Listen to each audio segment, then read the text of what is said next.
apat po natulak ng ilegal na droga, arestado po sa Mabalacat City.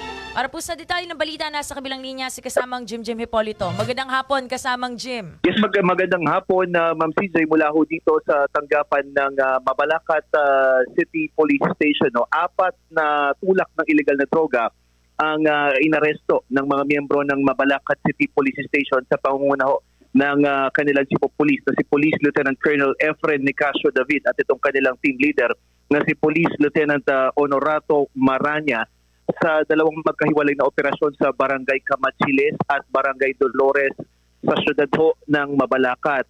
Sa unang operasyon, naaabot ho sa 204,000 pesos na halaga ng illegal na droga ang nasamsam sa Barangay Camachiles, samantalang sa Barangay Dolores, kahapon po ito ay aabot sa 34,000 pesos na halaga ng hinihinalang shabu ang nasamsam. Ito ay unang sigwada, mga kaibigan, sa mga anti-illegal drug operation ng kapulisan ho ng Mabalacat para sa taong 2025.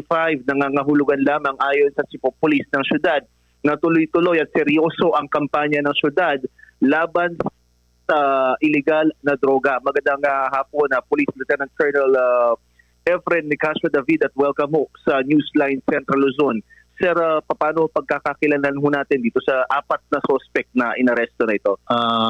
Regarding po to dun sa yung sa tanong mo na nabanggit mo na rin kanina, puspusan po ang ating kampanya laban sa illegal na droga. Sa katunayan, sunod-sunod na operation ng ating ginagawa. May operation tayo noong January 5, 2025 na kung saan ay dalawa ang atin na-aresto at naka-confiscate tayo ng 30 grams na nagkakahalaga ng 204. Gayun din noong January 6, 2025 na kung saan dalawa rin ang ating nahuli na nakuhanan naman ng 5 grams na nagkakahalaga ng 34,000 pesos.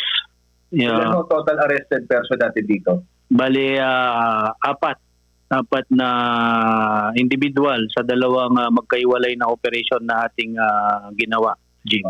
Ano ang mensahe nyo sa mga Mabalakyenyo, sa ating mga kabalin dito sa syudad na hanggang ngayon ay nasasangkot pa dito sa illegal na gawa ito?